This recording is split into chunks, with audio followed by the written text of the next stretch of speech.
பேசாத மொழியொன்று காவியமா, தானாக உருவான ஓவியமா, தாயின்றி கருவான ஓருயிரா, ஆதாரமில்லாத காதலா, கன இடைவெளியில் கரம் பிடிப்பாயோ, கரை தொடும் வரையில் மனம் முடிப்பாயோ, ஓர் பார்வை ஓர் வாக்கு தாராயோ.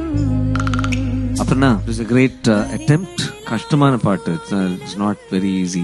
எங்க இந்த ப்ராப்ளம் வந்ததுன்னா it was just the notes. Pallavi and சரணம் ஏன்னா ரொம்ப பக்கத்துல இருக்கு. ஸோ அது அவ்வளோ ஒரு ப்ரிசைஸா பாடினாதான் அதோட பியூட்டி கன்வே ஆகும். ஸோ அது மட்டும்தான் கொஞ்சம் ஒரு மிஸ்ஸிங்கா இருந்தது. ஃபீல் ரொம்ப அழகா இருந்தது. Good luck.